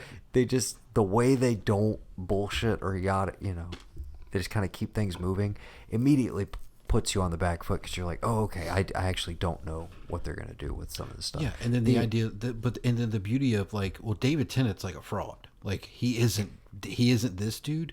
But then when that little line of like, well, it can't be real because then like, if it really was real, then like that means that like what happened to me and my family was real. And you're like, oh, yeah. Because, yeah, and they tie it back in with his parents. Right, exactly. Which is, it's perfect. And then I just love that take of like, no, like it's a creature that has to be burrowed underground, like a desert type vampire, because I haven't watched it in years and I probably don't know anything about it, but a lot of people give me shit. I think you gave me shit about liking The Forsaken back in the day. Probably. And like, a movie I've never seen. Yeah. But I feel like that was sort of the same thing, in kind of the same vein of like a From Dusk Till Dawn, that they're more like a desert kind. They're not like a European bat thing. It's more of like a creature that like a chupacabra, some kind of desert like burrowing thing that will like, of course, if it has to stay out of the sunlight, it's going to have to dig underground to go dark. So like the whole end sequence of him underneath the house is just perfect. It's a great like fun time. Yeah. Total blast. Doesn't outstay its welcome. Really, really solid remake. You know what I want? Now that I think about it. What's that? I want Flanagan to give me a Night of the Creeps. It's literally the next thing I watched the following night. Night of the Creeps is amazing. I don't know why Flanagan needs to do that movie. I would want that movie from like Benson and Moorhead. I was gonna say Joel Petrakis would crush a Night of the Creeps remake. You think so? You haven't watched enough Petrakis movies, dude. He did Relaxer. Okay, Buzzard. Who's he gonna give for the Tom Atkins character? This is another conversation for another time. Okay. I don't know. I mean, who do I want in that role? Yeah. Because I think he can play anything, and I visually could picture him right now. I want Jesse Plemons with a giant fucking mustache and a trench coat. Thrill me. Dude, I'm telling you. Yeah, dude, that fucking works, man. You could do it. Plemons. You could do anything. And then you get Chalamet. As like the nerd, the kid. Sure. I mean, their age gap is probably not that big. No. I think Jesse Plemons is like 35 or 36. And you get Pete Davidson to be his buddy with the crutches. Why? Why does he have to be in this? Okay. Yeah, I cleaned up Suburban Screams and House of Usher. Rewatched The Vanishing, the 88 version, not the remake, which is from the same director. I don't know how, but he did it twice, and one is good and one is not. The one with Sandy is not good, right? Not if you ask me, dude. No. I know. That's what I'm I saying. know. People have people. Some people love that movie. That's weird. I don't. He just like he undid his own ending. The first one is so much better. Yeah. Oh my god, so good. Okay. Dead Zone, Cobweb, which was entertaining and is available on Hulu. That's all I'll say. It takes a lot of twists and turns. I'm not mad that I watched it, but we could have a very interesting conversation. Cobweb. It's got Anthony Starr, Homelander. Okay. And Lizzie Kaplan as well. And yeah, watch the trailer. It's one of those that like goes really hard at selling you like this is what's going on here, to the point where you're like, okay, well if you're telling me that this is what's going on here, there's obviously more to it, right, kind of thing. This can't be what's going on. It's gotta be something else. But yeah, some fun twists and turns. It's produced by Point Grey, Seth Rogen and Evan Goldberg's company. It was not terrible, but I wanted it to be awesome, and it wasn't. Yeah, and then I watched It Follows last night. That was the most recent thing. Rewatched it. Okay. Good movie. I revisited. I'm trying to think. I want to make sure that I didn't say these on the last one already, but I revisited Barbarian. I got on. Where is that still on HBO Max right now? Yeah. Okay. I think I do want to hit that one again before the month is over. I watched The Lake Mungo. I don't get it.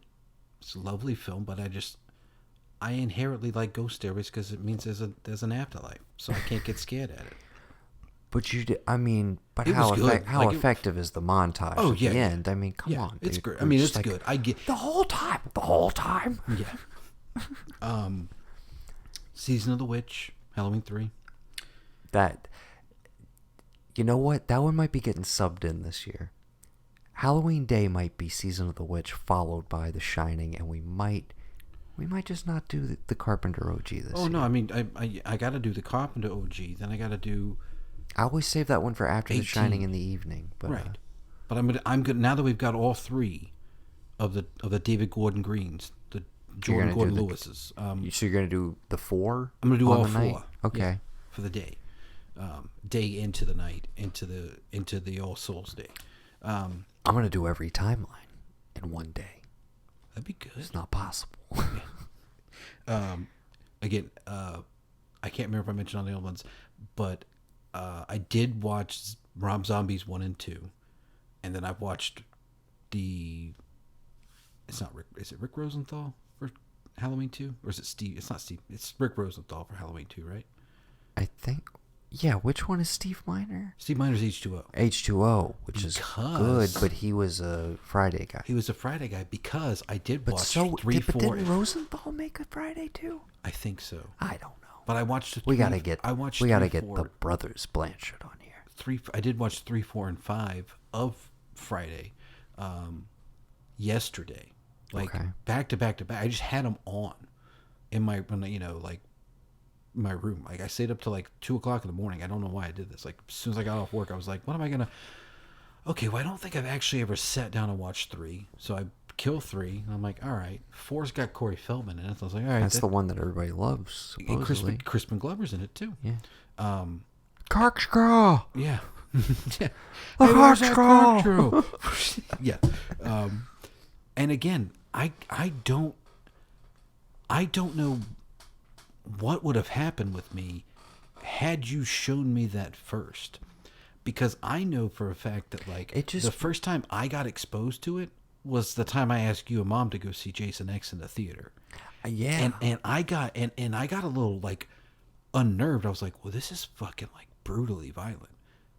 He's slamming those, he thinks that those are real women. They're just it's a hologram thing, but he is slamming them into this tree in a fucking sleeping bag. This is fucking.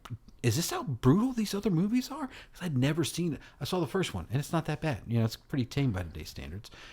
And so, I honestly wonder, what would have happened to me if I got exposed to Friday the 13th first before Halloween? Mm-hmm. Because I've said it before. Bob's the whole reason why I was exposed to Halloween so early on. Right. And he sold it with him scaring us in the middle of showing it to us when we lived on Plantation. And I vividly remember from them being I'm not scared of this. I like this. This is I thought I would be creeped out by this, but I got to know more about this thing. And that just kicked off my fascination of like, okay, because like it's affected with the music and shit, but I want to know more about it. And then I've discovered like the making of it and what it means and like the guy at the helm. And I'm hitting that right at the sweet spot where I'm like, I can find information because of the internet. It's not all on my phone right now, but I have enough know how to like get the information I want to do, like figure out and start to try and find these other movies, mainly at a video store. But I often wonder, like, if I'd have gotten into, if somebody showed me like Friday the 13th before Halloween, would I have the love for Halloween that I have? And it's not that I don't like the Friday the 13th series. I just look at those as like, those were trying to cash in. Those were made to make money. Like, there's one every couple of years. The fact that you go from like three's like what, 80, 82 maybe, 83? Not the person to ask about that franchise. No. Halloween. Season of the Witch. Oh, yeah, it's 83. 83, right? You don't go till 88, maybe? Or 86. So there's at least like a 4 or 5 year gap between Halloween 3 and 4. Yeah. So it's obvious it's like these people are just making them because like, one, it's available. It's an IP they can do. But two, like they want to bring back Michael Myers because it's a big deal. Like Michael Myers is Halloween. We learned that. But it's obvious from Jump Street, Jason was just made as like, okay, well, Michael Myers worked. What's this guy's name? Jason. Okay, cool. What's he got? Well, he can't have a kitchen knife. He's got what about a machete? Okay, cool. And they just go.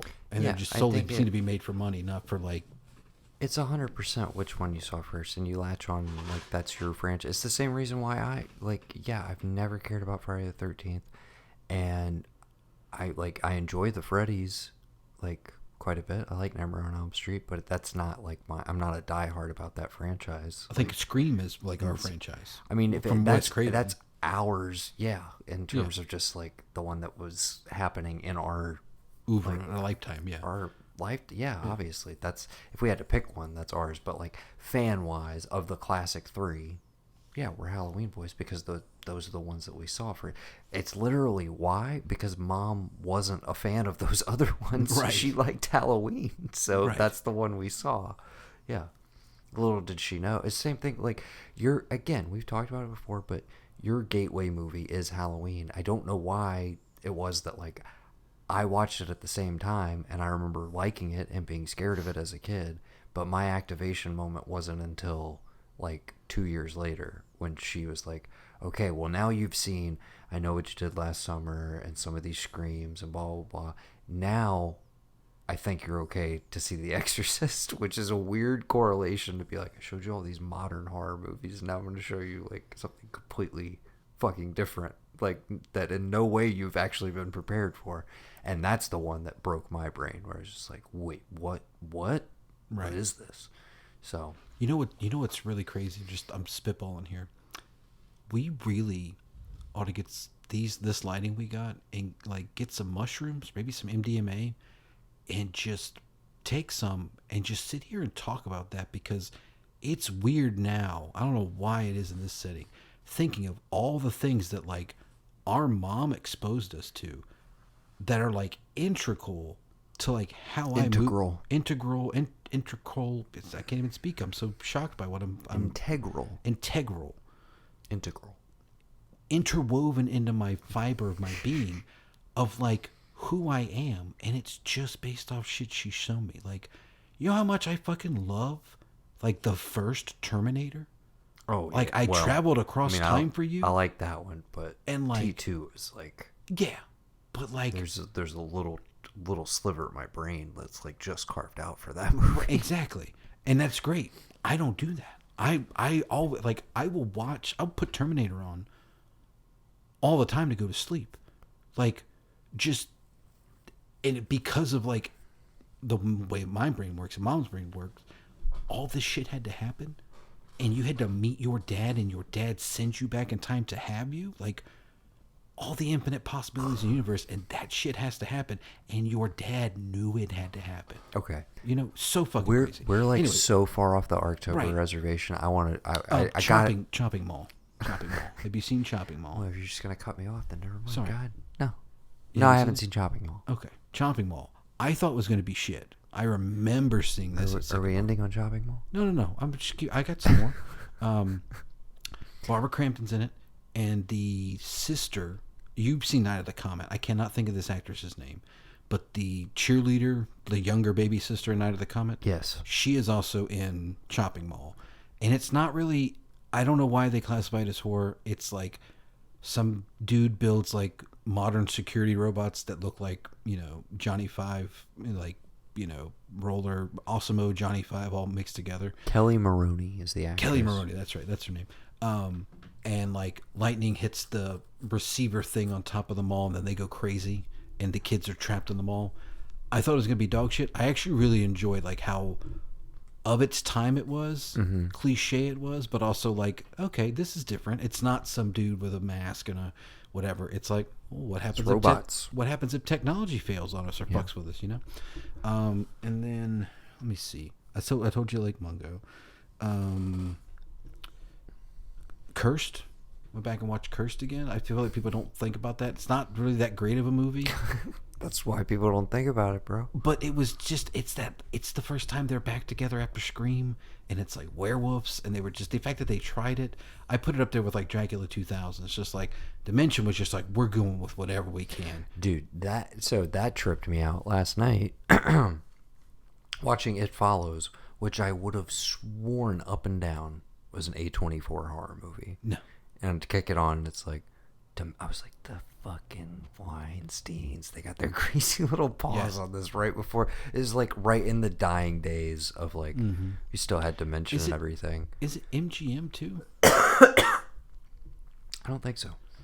I could have swore like, maybe it was something, because when I first saw the trailer for it, it had something to do with like an MGM Facebook post or something. I'm not sure. That's crazy. I think it's one of those that I think just played a festival and then they picked it up. They had nothing to do with it, but yeah, it has the Dimension label on it. Yeah. Sorry, continue. And I'm trying to think. Obviously there'll be a couple more before we end next Tuesday. What was the one you said something about? All of us are going to the World's Fair. We're all going to the World's Fair was my big like that one kind of off the radar. But yeah, was there one other one that was on HBO Max? You said to watch. It was like a red cover or something. I can't remember what it was. A red cover? Because I feel like you said the name of it, and I was like, oh yeah, I just saw that, and I remember it having a red cover, like to whatever the box art is on Max.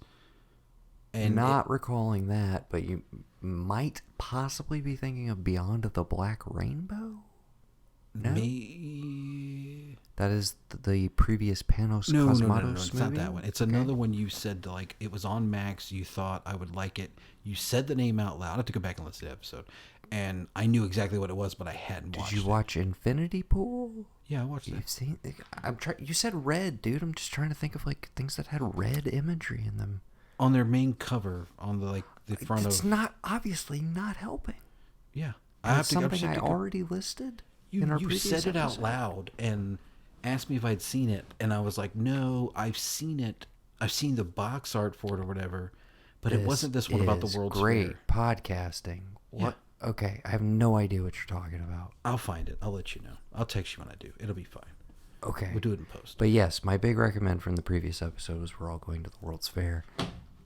If you're looking for something off the beaten path, it's a little late in the game. You may be mad that it's not like out and out horror, but again, watch it by yourself at like 1 a.m. I think you get a little fucking creeped out. I think you might get in spooky spirit. Master, I get creeped out when they put Glenn Close in the boo-boo box. I get very creeped out very easily. So yeah. Okay.